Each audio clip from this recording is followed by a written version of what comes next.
Balang araw, kayo naman ang magiging dahilan ng liwanag ng buhay ng iba.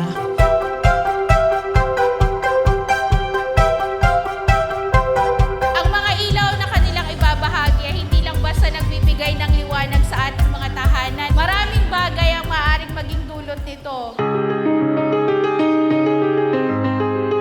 Pangarap po ng Aita Tribal Community, makapagtapos ang mga anak sa pag-aaral, magkaroon po ng solar street lights at maayos na kalsada sa bawat baryo o purok. Mga kalakasan, poultry farm, mga tanim na gulay at mga iba pang pagkakakitaan, pag-aalaga ng baboy at manok.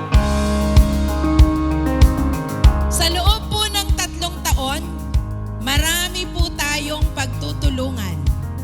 Pero kailangan po natin ng taya ng pamayanan. Madalang ang pinagkakalooban nito. Kaya kung anumang ipagkakaloob sa atin, mamahalin natin. Handa po silang bumalik para sa atin at nang makita po nila yung progreso, pagbabago. Sana sa dulo o yung 3 taon na tutuntunin ng proyekto nila ay nadun pa rin po tayo. Sa bawat ilaw na sisindi ngayong gabi, sana makita nyo na may isang pangarap.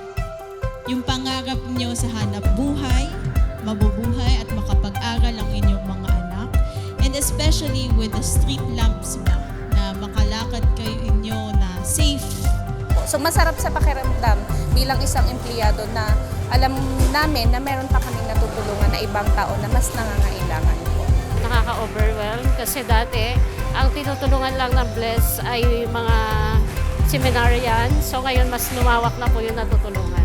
Nakakagaan sa pakiramdam. Then nakikita po natin sa kanilang mga ngiti, yung ngiting pag-asa na talagang marami pa palang tao na talagang sumusuporta sa gusto nilang gawin. Alam ko po, may konting sakripisyo, konting pagtataya, pero alam ko pong kaya natin ito para sa pamilya natin. Ika nga po, kung anumang hirap, pagdating ng panahon, may konti po tayong ginhawang matatanggap. Pagtulong-tulungan natin ang higit pang pag-angat ng inyong komunidad bilang aming pang 60th All Lights Village sa Pilipinas.